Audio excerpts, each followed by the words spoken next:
जय श्री हरि। स्वागत है दोस्तों आपके चैनल विजय व्रत कथा उपाय में। आशा करता हूं कि आप सभी लोग खुश होंगे। कार्तिक मास की आप सभी को हार्दिक शुभकामनाएं। आज हम आपको कार्तिक मास व्रत कथा के 11वें अध्याय के महत्व के बारे में बताएंगे।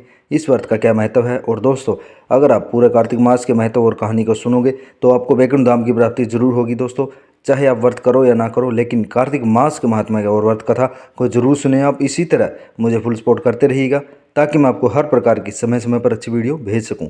तो चलिए दोस्तों, शुरू करते हैं इस वीडियो को। एक बार सागर पुत्र जलंधर अपनी पत्नी वृंदा सहित असुरों से सम्मानित हुआ सभा में बैठा था। तभी गुरु शुक्राचार्य का वहां आगमन हुआ। उनके तेज से सभी दिशाएं प्रकाशित हो गई। गुरु शुक्राचार्य को आता देखकर सागर पुत्र जलंधर ने असुरों सहित उठकर बड़े आदर से उन्हें प्रणाम किया। गुरु शुक्राचार्य ने उन सबको आशीर्वाद दिया। फिर जलंधर ने उन्हें एक दिव्य आसन पर बैठाकर स्वयं भी आसन ग्रहण किया।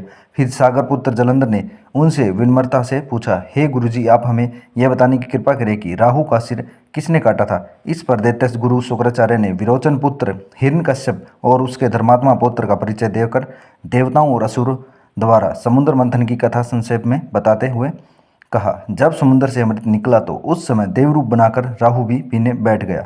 इस पर इंद्र के पक्षपाती भगवान विष्णु ने राहु का सिर काट डाला। अपने गुरु के मुख से इस प्रकार के वचन सुनकर जलंधर के क्रोध की कोई सीमा न रही। उसके नेत्र लाल हो गए। फिर उसने अपने दसमर नामक दूत को बुलाया और उसे शुक्राचार्य द्वारा सुना गया वृत्तांत सुनाया। तत्पश्चात उसने धर्सर को आज्ञा दी कि तुम शीघ्र ही इंद्रपुरी में जाकर इंद्र को मेरी शरण मिलाओ। दसमर जलंधर का बहुत आज्ञाकारी एवं निपुण दूत था। वह जल्द इंद्र की सुधर्मा नामक सभा में जा पहुंचा और जलंधर के शब्दों में इंद्र से बोला, हे देवता नाम, तुमने समुद्र का मंथन क्यों किया और मेरे पिता के समस्त रत्नों को क्यों ले लिया। ऐसा कर कि तुमने अच्छा नहीं किया। यदि तू अपना भला चाहता है तो उन सब रत्नों एवं देवताओं सहित मेरी शरण में आ जा, अन्यथा मैं तेरे राजा का ध्वंस कर दूंगा। इसमें कुछ भी मिथ्या नहीं है।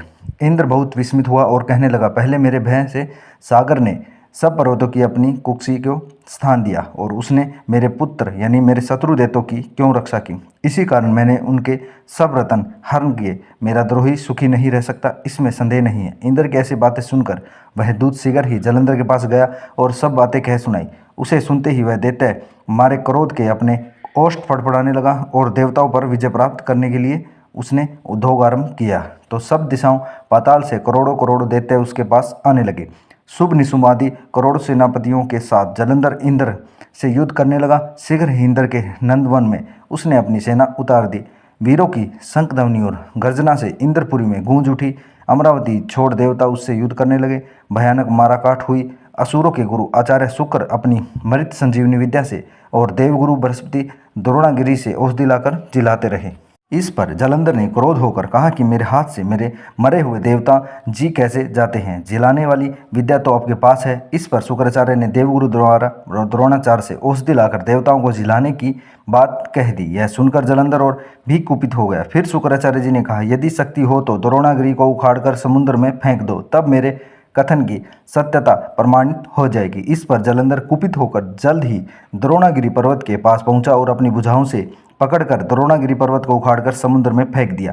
यह तो भगवान शंकर का तेज था, इसमें जलंधर की कोई विभिन्नता नहीं थी। तत्पश्चात वह सागर पुत्र युद्ध भूमि में आकर बड़े तीव्र गति से देवताओं का संहार करने लगा। जब द्रोणाचार्य जी ने औषधि लेने गए तो द्रोणाचल को उखाड़ कर फेंक डाला। वह भयभीत देवताओं के पास आए और कहा कि युद्ध बंद कर दो, जलंधर को अब नहीं जीत सकोगे आप। पहले इंद्र ने शिव जी का अपमान किया था। वह सुन यानी सभी देवता युद्ध में जय की आशा त्याग कर इधर उधर भाग गए। सिंधु सूत निर्भय हो अमरावती में घुस गया। इंद्र आदि सब देवताओं ने गुफाओं में शरण ली। दोस्तों, आज की वीडियो कैसी लगी आपको। इसी तरह आप जुड़े रहे हमारे चैनल विजय व्रत कथा उपाय से और हमें फुल सपोर्ट करते रहिएगा। चैनल को सब्सक्राइब कीजिएगा, लाइक कीजिएगा, शेयर कीजिएगा और मिलते हैं नेक्स्ट वीडियो में दोस्तों। धन्यवाद।